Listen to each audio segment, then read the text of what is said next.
ஜெபம். அன்பின் தகப்பனே, உம்மை நன்றியோடு துதிக்கிறோம் அப்பா, ஸ்தோத்தரிக்கிறோம், நன்றி செலுத்துகிறோம். உம்முடைய அன்புக்காக, உம்முடைய கிருபைக்காக, உம்முடைய இரக்கங்களுக்காக நன்றி அப்பா. உம்முடைய கிருபை எங்களை தாங்குகிறது, உம்முடைய கிருபை எங்களை ஏந்துகிறது, சுமக்கிறது, தப்புவிக்கிறது. நன்றி செலுத்துகிறோம் அப்பா. மனுஷன் அப்பத்தினாலே மாத்திரமல்ல, தேவனுடைய வாயிலிருந்து புறப்படும் ஒவ்வொரு வார்த்தையினாலும் பிழைப்பான் என்று எழுதியிருக்கிறதே. உம்முடைய வார்த்தையினாலே நாங்கள் பிழைக்கிறோம், உம்முடைய வார்த்தையினாலே நாங்கள் இருக்கிறோம், உம்முடைய வார்த்தையினாலே நாங்கள் அசைகிறோம். ராஜா, நீ நடக்க வேண்டிய வழியை உனக்கு காட்டுவேன், உன்மேல் என் கண்ணை வைத்து உனக்கு ஆலோசனை சொல்லுவேன் என்ற வார்த்தையின்படி எங்களுடைய தேவைகளை, சூழ்நிலைகளை, நாங்கள் நின்று கொண்டிருக்கும் பாதைகளை நீர் அறிந்திருக்கிறீர். வார்த்தையாக நீர் வெளிப்படுகிறதற்காய் நன்றி செலுத்துகிறேன். என்னை முழுமையாக அர்ப்பணிக்கிறேன். இயேசுவின் மூலம் ஜெபிக்கிறேன் நல்ல பிதாவே, ஆமென். Price the Lord. ஹல்லேலூயா. நன்றி இயேசுவே. தேவனுடைய அன்பை குறித்து நம்ம பார்த்துக்கிட்டு இருக்கிறோம். தேவ அன்பின் முக்கியத்துவம், அதோட இயல்பு, அது செயல்படுகின்ற முறைகளை நம்ம பார்த்துக்கிட்டு இருக்கிறோம். தேவன் கிறிஸ்துவின் மூலம் ஒரு பெரிய மீட்பை நமக்கு கொடுத்திருக்கிறார். அந்த ரட்சிப்பில் நமக்கு தேவையான எல்லாமே கொடுக்கப்பட்டிருக்கிறது. இதை விசுவாசத்தின் மூலம் சுதந்தரித்துக் கொள்ளும்படி தேவன் வைத்திருக்கிறார். இந்த விசுவாசமும் தேவனுடையது, அதையும் அவர் இலவசமாக கொடுத்திருக்கிறார். இந்த விசுவாசம் தேவ அன்பின் மூலமாக செயல்படுகிறது என்று சத்தியம் சொல்லுகிறது. புதிய உடன்படிக்கையில் தேவன் நமக்கு ஒரே ஒரு கட்டளை தான் கொடுத்திருக்கிறார். கிறிஸ்து நம்மை மன்னித்தது போல, கிறிஸ்து நம்மில் அன்பு கூர்ந்தது போல, ஒருவரை ஒருவர் மன்னித்து அன்பு செய்ய நாம் அழைக்கப்பட்டிருக்கிறோம். இதனால் நீங்கள் என்னுடைய சீஷர்கள் என்று உலகம் உங்களை அறிந்து கொள்ளும் என்று ஆண்டவராகிய இயேசு கிறிஸ்து கூறுகிறார். இந்த கட்டளை தான் நமக்கு கொடுக்கப்பட்டிருக்கிறது. இந்த தேவனுடைய அன்பு அவருடைய நாமத்தை மகிமைப்படுத்தும் இடமாக, அவருடைய வல்லமையை விளங்கச் செய்கின்ற ஒரு இடமாக, கனி கொடுக்கின்ற ஒரு இடமாக இருக்கிறது. இந்த தேவ அன்பின் இயல்பை குறித்து நம்ம பார்த்துக்கிட்டு இருக்கிறோம். நம்முடைய வாழ்க்கையில அந்த அன்பு எப்படி செயல்படும், இத குறித்து நம்ம பார்த்து கொண்டிருக்கிறோம். இந்த அன்பு மனித அன்பு போன்றது அல்ல. இது நிபந்தனையற்றது. இது உணர்வுகளின் அடிப்படையில் செயல்படக்கூடியது அல்ல. இது தீர்மானத்தின் மூலம், அவர் வார்த்தையின் மூலம் நாம் அறிந்து கொண்டு செயல்படுத்துகின்ற ஒரு இடம். இந்த தேவ அன்பின் இயல்பு, அது நீடிய சாந்தமும் தயவும் உள்ளது. அன்புக்கு பொறாமை இல்லை. அன்பு தன்னை புகழாது, இருமாப்பாய் இராது, அயோக்கியமானதை செய்யாது, தற்பொழிவை நாடாது, சினமடையாது, தீங்கு நினையாது, பிறர் செய்த தீங்கையும் நினைக்காது, பிறருக்கு அது தீங்கும் செய்யாது, அநியாயத்தில் சந்தோஷப்படாமல் சத்தியத்தில் சந்தோஷப்படும், சகலத்தையும் தாங்கும், சகலத்தையும் விசுவாசிக்கும், சகலத்தையும் நம்பும், சகலத்தையும் சகிக்கும். இன்றைக்கு நம்ம பார்க்க போறது சகலத்தையும் நம்பும். தேவனுடைய அன்பு சகலத்தையும் நம்பக்கூடியதாக இருக்கிறது. சகலத்தையும் அப்படின்னா எல்லா காரியங்கள்லையும் அது தேவனுடைய நன்மையை, அவருடைய வல்லமையை, அவருடைய வார்த்தையை நம்பக்கூடியதாக அது இருக்கிறது. எவ்வளவு பெரிய ஒரு சூழ்நிலைகளாக இருந்தாலும் அதுல வார்த்தையின்படி அதை பார்க்கக்கூடிய ஒரு நம்பிக்கையை தெய்வ அன்பு கொடுக்கிறது. அந்த சூழ்நிலைகள்ல தோல்வியையும் ஏமாற்றத்தையும் எதிர்பார்க்காமல் நன்மையை எதிர்பார்க்கக்கூடிய அந்த நம்பிக்கையை தேவ அன்பு நமக்கு கொடுக்கிறது. ஹல்லேலூயா. Praise the lord. சூழ்நிலைகளுக்கு மத்தியில தேவனுடைய வார்த்தையின்படி அவருடைய வல்லமையையும் அவருடைய நன்மையின் அடிப்படையில பார்க்க தேவ அன்பு நமக்கு நம்பிக்கையை தருகிறது. சூழ்நிலைகளுக்கு மத்தியில் தோல்வியையும் ஏமாற்றத்தையும் எதிர்பார்க்காமல் தேவனுடைய நன்மையை, அவருடைய வல்லமையை, மகத்துவத்தை எதிர்பார்க்க இந்த தேவ அன்பு நமக்கு நம்பிக்கையை தருகிறது. இன்றைக்கு அதை தான் பார்க்க போறோம். நம்ம எல்லாருக்குமே ஒரு நம்பிக்கை உண்டு. அது என்ன நம்பிக்கை அப்படின்னு சொன்னா, நித்திய ஒரு நம்பிக்கை. 1 தெசலோனிக்கேயர் 4:13-14.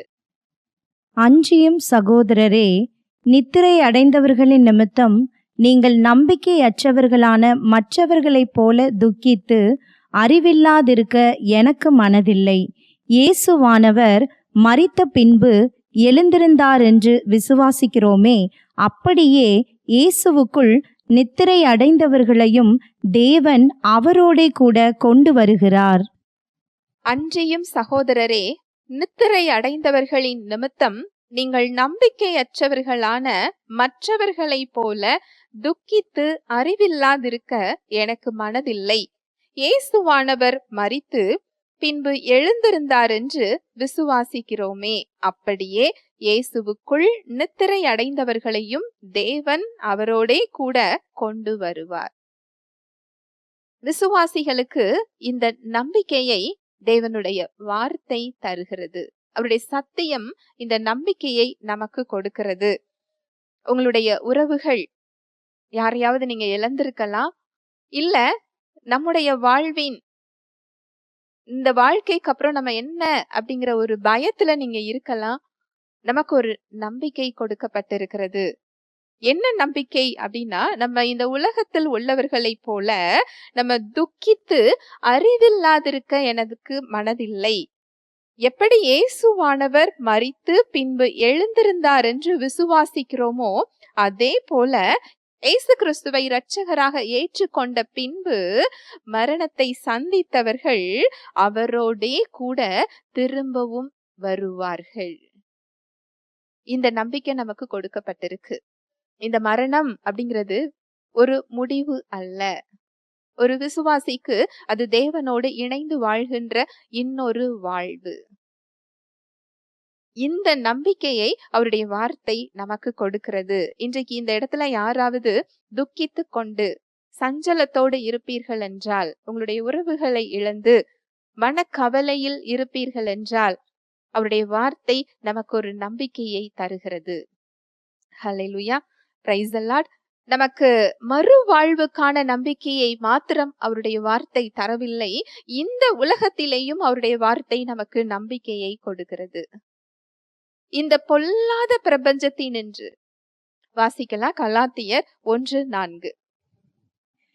அவர் நம்மை இப்பொழுதிருக்கிற பொல்லாத பிரபஞ்சத்தினின்று விடுவிக்கும்படி நம்முடைய பிதாவாகிய தேவனுடைய சித்தத்தின்படியே நம்முடைய பாவங்களுக்காக தம்மை தாமே ஒப்பு கொடுத்தார். அவர் நம்மை இப்பொழுதிருக்கிற பொல்லாத பிரபஞ்சத்தினின்று விடுவிக்கும்படி நம்முடைய பிதாவாகிய தேவனுடைய சித்தத்தின்படியே நம்முடைய பாவங்களுக்காக தம்மை தாமே ஒப்பு கொடுத்தார். இந்த உலகத்திலையும் நாம நம்பிக்கையற்றவர்களாக இருக்க வேண்டிய அவசியம் இல்லை. அவருடைய வார்த்தை, அவருடைய அன்பு நமக்கு நம்பிக்கையை தருகிறது. இப்பொழுது இருக்கிற பொல்லாத பிரபஞ்சத்தினின்று விடுவிக்கும்படி நம்முடைய பிதாவாகிய தேவனுடைய சித்தத்தின்படியே இந்த உலகத்திலையும் பொல்லாத இடத்திலிருந்து, இந்த பொல்லாத பிரபஞ்சத்துல எதெல்லாம் நம்மை அடிமைப்படுத்தி வைத்திருக்கிறதோ, இந்த பொல்லாத பிரபஞ்சம் நமக்கு என்ன தீங்கை கொடுத்திருக்கிறதோ, என்ன மாதிரியான ஒரு கட்டுகளுக்குள்ள இருக்கிறோமோ, இதிலிருந்து நாம விடுவிக்கப்படுவதுதான் தேவனுடைய சித்தம் என்று இந்த வசனம் சொல்லுகிறது. நாம் விடுவிக்கப்பட வேண்டும் என்றுதான் இயேசு கிறிஸ்து அவரையே நம்முடைய பாவங்களுக்காக ஒப்பு கொடுத்தார் என்று இந்த வசனம் சொல்லுகிறது. ஹல்லேலூயா, பிரைஸ் தி லார்ட். தேவனுடைய வார்த்தை சொல்லுகிறது, தேவ அன்பு சகலத்தையும் நம்பும். இந்த சகலத்தையும் நம்பும் அப்படிங்கிறது எல்லாவற்றையும் அப்படியே ஏற்றுக்கொள்றது இல்ல. இந்த உலகத்துல நான் வாழ்ந்து கொண்டிருக்கிறேன், எல்லோரையும் போல இந்த ஒரு பிரச்சனை, எல்லோரையும் போல ஒரு துன்பம், எல்லோரையும் போல ஒரு தோல்வி, எல்லோரையும் போல ஒரு கட்டு அப்படின்னு சொல்லி அதை அப்படியே ஏற்றுக்கொள்றது இதற்கான அர்த்தம் அல்ல. தேவ அன்பு சகலத்தையும் நம்பும் என்பது நம்முடைய பிரச்சனைகளுக்கு மத்தியில் அவருடைய வார்த்தையை நம்புவது, அவருடைய அன்பை நம்புவது. அந்த சூழ்நிலைகள்ல அவருடைய வார்த்தை என்ன சொல்லி இருக்கிறதோ அதை எதிர்பார்ப்பது. ஹல்லேலூயா, பிரைஸ் தி லார்ட். நம்புகிறது அப்படிங்கிறது நம்முடைய விருப்பத்தை மாத்திரம் அது குறிக்கல. நான் அதை நம்புகிறேன் அப்படின்னு சொல்லி பிரச்சனையே பார்த்து கொண்டிருக்கிறது இல்ல. எனக்கு இது கிடைத்தால் நல்லா இருக்கும் அப்படின்னு சொல்லி விரும்புகிறது மாத்திரம் இல்ல. இது ஒரு செயல், இது ஒரு ஆக்ஷன். இந்த நம்புகிறதுங்கிறது ஒரு ஆக்ஷன். விடாமுயற்சியோடு, நம்பிக்கையோடு, சூழ்நிலைகளுக்கு மத்தியில தேவனுடைய அன்பை நம்புவது, அவருடைய வார்த்தையை நம்புவது, அந்த வார்த்தைக்கு கீழ்ப்படுகிறது. நம்புறது அப்படின்னு சொன்னா அதற்கு நம்ம கீழ்ப்படுகிறது. இதுதான் சகலத்தையும் நம்பும் என்பதற்கு அர்த்தம். ஒரு உதாரணத்தை நம்ம பார்க்கலாம். வேதத்துல இருந்தே நம்ம அந்த உதாரணத்தை நம்ம பார்க்கலாம். ரோமர் 4:18. உன் சந்ததி இவ்வளவா இருக்கும் என்று சொல்லப்பட்டபடியே தான் அநேக ஜாதிகளுக்கு தகப்பனாவதை நம்புகிறதற்கு ஏதுவில்லாதிருந்தும் அதை நம்பிக்கையோடே விசுவாசித்தார். உன் சந்ததி இவ்வளவா இருக்கும் என்று சொல்லப்பட்டபடியே தான் அநேக ஜாதிகளுக்கு தகப்பனாவதை நம்புகிறதற்கு ஏதுவில்லாதிருந்தும் அதை நம்பிக்கையோடே விசுவாசித்தார். ஆபிரகாமை குறித்து சொல்லப்பட்டிருக்கு. ஆபிரகாமை குறித்து வேதத்துல அவர் விசுவாசிகளின் தகப்பன் என்று சொல்லப்பட்டிருக்கிறது. இந்த விசுவாசிகளின் தகப்பன், அவர் விசுவாசத்துல அதிகமாக அவர் பெருகி இருந்தார், அவர் பலப்பட்டு இருந்தார். அதனால் அவரால் இல்லாதவைகளை இருக்கிறவைகளை போல அழைக்க முடிந்தது. அதனால் அவரால் அவருடைய பிரச்சனைகளுக்கு மத்தியில் விசுவாசத்தோடு உறுதியாக நிற்க முடிந்தது என்று நாம் சொல்லுவோம் என்றால், இந்த வசனம் அவ்வாறாக சொல்லவில்லை. உன் சந்ததி இவ்வளவா இருக்கும் என்று சொல்லப்பட்டபடியே தான் அநேக ஜாதிகளுக்கு தகப்பனாவதை நம்புகிறதற்கு ஏதுவில்லாதிருந்தும், அந்த வார்த்தைய நம்புகிறதற்கு சூழ்நிலைகள்ல வாய்ப்பே இல்லை, அதற்கான அறிகுறியே இல்லை. உலகத்தால் முடியாது என்று சொல்லப்பட்ட ஒரு இடம், உலகத்தால் அதற்கு மேல வழி இல்லை, டெட் எண்ட்னு சொல்லுவோம் இல்லையா, அது போல உலகத்தால் அதற்கு முடியாது, அதுக்கு மேல அதுல எதுவும் செய்ய முடியாது, முடிந்து போனது, மரித்து போனது என்று சொல்லப்பட்ட ஒரு சூழ்நிலை, நம்புகிறதற்கு ஏதுவே இல்லாத சூழ்நிலை. அந்த சூழ்நிலையில் அவர் நம்பிக்கையோடு விசுவாசித்தாராம். இந்த வசனம் ஒரு மொழிபெயர்ப்புல எப்படி சொல்லப்பட்டிருக்கும் அப்படின்னா, in the presence of God, அவருடைய பிரசன்னத்தில். பிரியமானவர்களே, நாம இன்னைக்கு இந்த சூழ்நிலையில நம்ம நின்று கொண்டிருக்கலாம். அவருடைய வார்த்தையை நான் நம்பணும்னு நான் நினைக்கிறேன், அதை நான் விசுவாசிக்கணும்னு நினைக்கிறேன். அதற்கேற்ற சூழ்நிலை எனக்கு இல்லை. என் சூழ்நிலைகள்ல மாற்றம் தெரிந்தால் என்னுடைய சோர்வு என்னை விட்டு போகும் நீங்க நினைக்கலாம். அந்த சோர்வு உங்க சூழ்நிலைகளை மாற்றம் தெரிவதினால் போறது இல்லை. அப்படி அது தேவனுடைய வல்லமை வெளிப்படாது. நீங்க சோர்விலிருந்து வெளிப்படும் போதுதான், நீங்க சோர்விலிருந்து வெளியே வரும் பொழுதுதான் உங்க சூழ்நிலைகள்ல மாற்றம் தெரியும். நம்புகிறதுக்கு ஏதுவே இல்லாத சூழ்நிலையில அவருடைய வார்த்தைய, அவருடைய அன்பை நம்ப வேண்டும் என்றால் அது அவருடைய பிரசன்னத்துலதான் நம்மளால நம்ப முடியும். ஆபிரகாம் அப்படிதான் அந்த இடத்துல அவர் நம்பிக்கை வைத்தார், தேவனுடைய பிரசன்னத்தில். இந்த பிரசன்னம் அப்படின்னா, நான் எங்க மீட்டிங் நடக்குது நான் போகணும், நான் ஆலயத்துக்கு போகணும், இல்ல நான் ஜெப கூட்டத்துக்கு போகணும் அப்படின்னு நீங்க நினைச்சீங்கன்னா அது நல்ல விஷயம்தான். அது ஒரு ஆவிக்குரிய ஐக்கியம்தான். அவருடைய பிரசன்னம் என்பது என்றைக்காவது எப்பொழுதாவது வாரத்தில் ஒரு முறை இருக்கின்ற அனுபவம் அல்ல, எப்பொழுதுமே நாம் இருக்கின்ற ஒரு அனுபவம். அவருடைய பிரசன்னம் என்பது நம்ம எந்த இடத்தில் இருக்கிறோம் என்பது அல்ல, நம்முடைய சிந்தனையில் எதை வைத்திருக்கிறோம் என்பது. அவருடைய வார்த்தை தான் அவரது பிரசன்னம். அவருடைய வார்த்தையில் அவருடைய சமாதானம் இருக்கிறது, அவருடைய வாழ்வு இருக்கிறது, அவருடைய அன்பு இருக்கிறது, அவருடைய வல்லமை இருக்கிறது, அவருடைய இயல்பு இருக்கிறது. ஆதியிலே வார்த்தை இருந்தது, அந்த வார்த்தை தேவனிடத்தில் இருந்தது, அந்த வார்த்தையே தேவனாய் இருந்தது. அந்த வார்த்தை மாம்சமாகி மனு உருவாகி கிருபையினாலும் சத்தியம் நிறைந்தவராகவும் நமக்குள்ளே வாசம் செய்தார் என்று யோவானில் சொல்லப்பட்டிருக்கிறது. அந்த வார்த்தையை நீங்க உங்க சிந்தனைகள்ல தரித்து கொள்றது, அவருடைய வார்த்தையை உங்க சிந்தனைகள்ல நீங்க தியானித்து கொண்டிருக்கிறது அவருடைய பிரசன்னத்தை உங்களிடத்தில் வெளிப்படுத்தும். அதுதான் நீங்க அவருடைய பிரசன்னத்துல இருக்கிறது. எப்பொழுதும் இந்த அனுபவத்தை ஆபிரகாம் பெற்றிருந்தார். இதுதான் வசனம் சொல்லுகிறது. வாசிக்கலாம். ரோமர் 15:13. பரிசுத்த ஆவியின் பலத்தினாலே உங்களுக்கு நம்பிக்கை பெருகும்படிக்கு நம்பிக்கையின் தேவன் விசுவாசத்தினால் உண்டாகும் எல்லாவித சந்தோஷத்தினாலும் சமாதானத்தினாலும் உங்களை நிரப்புவாராக. பரிசுத்த ஆவியின் பலத்தினாலே உங்களுக்கு நம்பிக்கை பெருகும் படிக்கு. நம்பிக்கை எங்க இருந்து வருதா?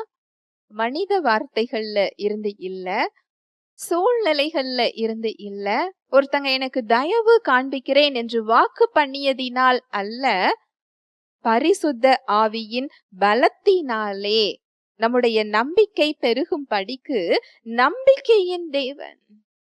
நம்முடைய தேவனுக்கு ஒரு பெயர் இருக்கிறது, அவர் நம்பிக்கையின் தேவன். ஹல்லேலூயா, பிரைஸ் தி லார்ட். இன்றைக்கு நீங்க எந்த இடத்துல நம்பிக்கை இழந்து நின்று கொண்டிருந்தாலும் சரி, நம்பிக்கையின் தேவன் உங்களை அழைக்கிறார், உங்கள் வாழ்வில் செயல்பட காத்து கொண்டிருக்கிறார், உங்களுடைய வாழ்க்கையில ஒரு நம்பிக்கையை தருகிறார். உங்கள் வாழ்க்கையில அவருடைய நன்மையையும் அன்பையும் அவருடைய விடுதலையும் வாழ்வையும் வெளிப்படுத்த அவர் காத்து கொண்டிருக்கிறார். நம்பிக்கையின் தேவன் விசுவாசத்தினால் உண்டாகும் எல்லாவித சந்தோஷத்தினாலும் சமாதானத்தினாலும் உங்களை நிரப்புவாராக. அந்த சந்தோஷமும் சமாதானமும் விசுவாசத்துலதான் பெருகும். அந்த சந்தோஷமும் சமாதானமும் விசுவாசத்துல பெருக பெருக நம்முடைய நம்பிக்கையும் பெருகும். இதையெல்லாம் உங்களிடத்தில் உருவாக்க ஆவியானவர் காத்து கொண்டிருக்கிறார். நீங்க என்றைக்கு ரட்சிப்பை பெற்று கொண்டீர்களோ, என்றைக்கு இயேசு கிறிஸ்துவை இரட்சகராக ஏற்றுக்கொண்டீர்களோ, உங்களுடைய ஆவி புதிதாக மாற்றப்பட்டு உங்களுடைய ஆவியும் கர்த்தருடைய ஆவியும் ஒன்றாக இருக்கிறது. உங்களுடைய ஆவியில் அவர் தேற்றரவாளனாக, உங்களுக்கு சமாதானத்தை கொடுப்பவராக, வழிகாட்டியாக, நண்பராக, ஆலோசகராக, தந்தையாக, வழக்காடுபவராக என்றென்றைக்குமாக அவர் உங்களுக்குள் வாசம் செய்து கொண்டிருக்கிறார். ஆபிரகாமை விட சிறந்த ஒரு உடன்படிக்கையின் காலத்தில் வாழ்ந்து கொண்டிருக்கிறோம். அவரால் நம்பிக்கையே இல்லாத ஒரு சூழ்நிலையில் நம்பிக்கையை பெற்றுக்கொள்ள முடிந்தது என்றால் நம்மால் ஏன் முடியாது? அந்த நம்பிக்கையை நம்மில் பெருகச் செய்வதற்காக நம்பிக்கையின் தேவன் காத்து கொண்டிருக்கிறாரா? ஹல்லேலூயா, பிரைஸ் தி லார்ட். வேதத்துல பல உதாரணங்களை நம்ம பார்க்க முடியும். அவருடைய வார்த்தையின் மேல நம்பிக்கை, சூழ்நிலைகளுக்கு மத்தியில அவருடைய அன்பின் மீது நம்பிக்கை, அவருடைய வார்த்தையின் அடிப்படையில அந்த நம்பிக்கை எதிர்பார்க்கும், குறையை அது பார்க்காது. இந்த நம்பிக்கை எப்படி செயல்படும் அப்படின்னு சொன்னா அது ஒரு ஆக்ஷன். அது ஒரு செயல். நம்பிக்கைங்கிறது நான் அதை யோசிக்கும் பொழுது இது நடக்கும், இது நடந்தா நல்லா இருக்கும் அப்படின்னு சொல்லி பாசிட்டிவாக நேர்மறையாக ஒரு விருப்பத்தை சொல்றது இல்ல. இது ஒரு செயல். இது செயல்படும். இந்த செயல் எப்படி செயல்படும் அப்படின்னா, பிரச்சனைகளுக்கு மத்தியில அது குறையை பார்க்காது. சூழ்நிலைகளுக்கு மத்தியில அது தோல்வியை எதிர்பார்க்காது. பிரச்சனைகளுக்கு மத்தியில அது எதிர்மறையான காரியத்தை விமர்சிக்காது, ஆராய்ந்து பார்க்காது. இந்த நம்பிக்கை அவருடைய வார்த்தையின் வல்லமையை எதிர்பார்க்கும். அதுவும் உறுதியாக, விடாமுயற்சியோடு அது எதிர்பார்க்கும். அதனாலதான் இது ஒரு ஆக்ஷன் வேர்ப். இது ஒரு செயல். இது சும்மா உட்கார்ந்து இருக்கிறது இல்ல. இதை நம்மில் உருவாக்குகிறதற்காக ஆவியானவர் காத்து கொண்டிருக்கிறார். சரீரம் செத்து போனவர் என்று சொல்லப்பட்ட ஆபிரகாம், சாராளுடைய கர்ப்பம் செத்து போனது என்று சொல்லப்பட்ட சாராளுக்கு, ஆபிரகாமுக்கு நம்பிக்கையின் தேவன் நம்பிக்கையை கொடுக்க முடியும் என்றால், உங்களது என்னுடைய வாழ்க்கையில் அந்த நம்பிக்கையை பெருகச் செய்வதற்கு எவ்வளவு அவர் வல்லமையுள்ளவராக இருக்கிறார். ரூத்தோட வாழ்க்கையை நீங்க எடுத்து பாருங்க. எல்லாமே இழந்த ஒரு நிலை. அவங்க புற ஜாதியாக இருந்தாலும், ஒரு மோவாபிய பெண்ணாக அவங்க இருந்தாலும், எல்லாவற்றையும் இழந்து அவங்க பெத்லகேமை நோக்கி வருகிறார்கள். ரூத்தும் அவருடைய மாமியும் வராங்க. அங்க நவோமி சொல்றாங்க, உனக்கு சிறந்த எதிர்காலத்தை கொடுப்பதற்கு என்னிடத்தில் எதுவும் இல்லை. நீ உன் தகப்பன் தேசத்திற்கு சென்று இன்னொரு வாழ்வை அமைத்துக்கொள். நீ உன்னுடைய இனத்தாரண்டைக்கு நீ போ. இன்னொரு மருமகள் அழுது அவரை முத்தம் செய்து திரும்பி போயிட்டாங்க. ரூத் போகல. அந்த வசனம் ரொம்ப அழகா சொல்லும். வாசிக்கலாம். ரூத் 1:16. அதற்கு ரூத், நான் உம்மை பின்பற்றாமல் உம்மை விட்டு திரும்பி போவதை குறித்து என்னோடே பேச வேண்டாம். நீர் போகும் இடத்திற்கு நானும் வருவேன், நீர் தங்கும் இடத்திலே நானும் தங்குவேன். உம்முடைய ஜனம் என்னுடைய ஜனம், உம்முடைய தேவன் என்னுடைய தேவன். 17. நீர் மரணம் அடையும் இடத்தில் நானும் மரணம் அடைந்து அங்கே அடக்கம் பண்ணப்படுவேன். மரணமே அல்லாமல் வேறொன்றும் உம்மை விட்டு என்னை பிரித்தால் கர்த்தர் அதற்கு சரியாகவும் அதற்கு அதிகமாகவும் எனக்கு செய்ய கடவர் என்றாள். அங்க ரூத் என்ன சொல்றாங்க பாருங்க. நான் உம்மை பின்பற்றாமல் உம்மை விட்டு திரும்பி போவதை குறித்து என்னோட பேச வேண்டாம். அவங்க மோவாபுக்கு திரும்பி போனாங்க அப்படின்னா, அங்க அவங்களுக்கு இன்னொரு எதிர்காலம் இருக்கிறது. இன்னொரு வாழ்வை அவங்களால அமைத்து கொள்ள முடியும். அவங்களுடைய இனம், அவங்களுடைய சொந்தங்கள், உறவுகள், பெற்றவர்கள் எல்லோரும் அங்கதான் இருக்கிறாங்க.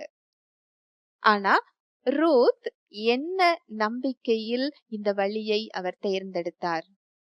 எதிர்காலம் கேள்விக்குறியான நிலைமையில், அந்த சூழ்நிலைகளுக்கு மத்தியில் அவங்க நவோமி அவங்க கையை விரிக்கிறாங்க. உன்னிடம் கொடுப்பதற்கு, சிறந்த ஒரு எதிர்காலத்தை தருகிறதற்கு என்னிடத்தில் எதுவும் இல்லை. அந்த நம்பிக்கையற்ற சூழ்நிலையில் அவங்க தேவனுடைய நன்மையை அவங்க எதிர்பார்க்கிறாங்க. இன்ஸ்டன்டா இல்ல. அவங்களுக்கு தெரியும் உடனடியாக அது மாறாது என்று தெரியும்.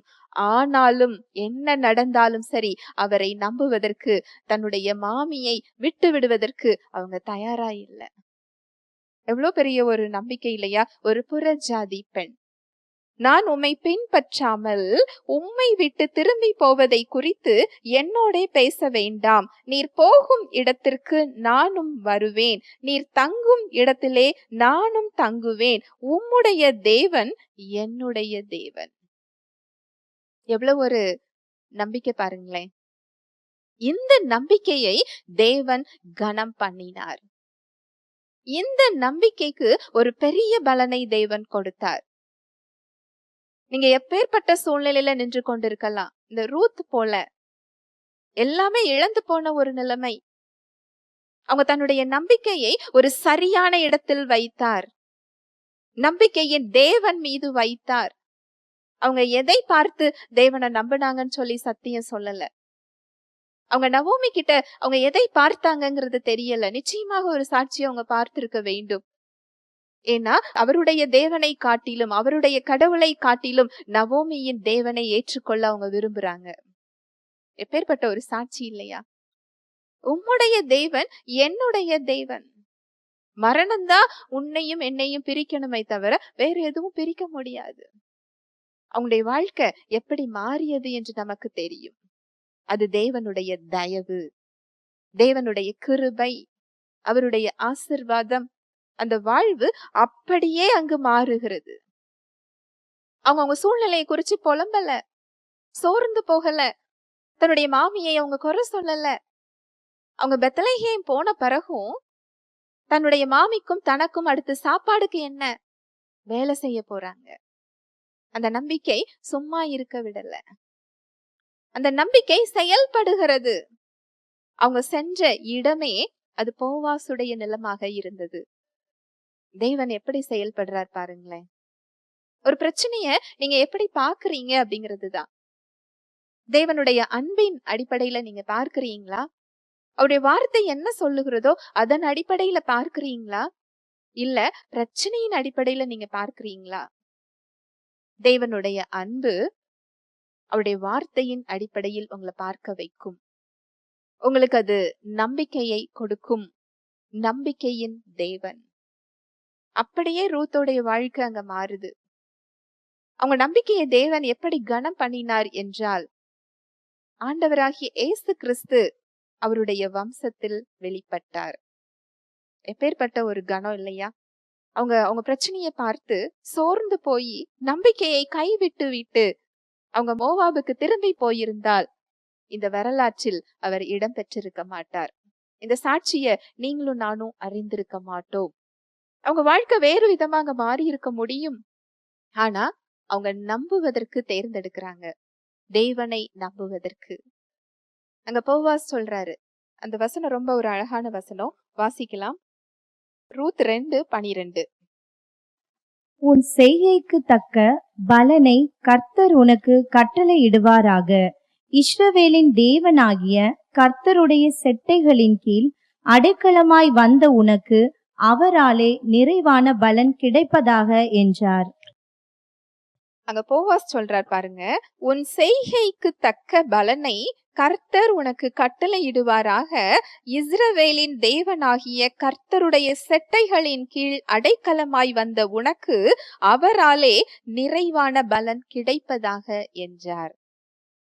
அந்த நம்பிக்கை தேவனை உங்க வாழ்க்கையில செயல்பட வைக்கும். கர்த்தருடைய செட்டைகளின் கீழ் அடைக்கலமாய் வந்த உனக்கு அவராலே நிறைவான பலன் கிடைக்கும். தேவனுடைய அன்பு இந்த நம்பிக்கையை நமக்கு தருகிறது.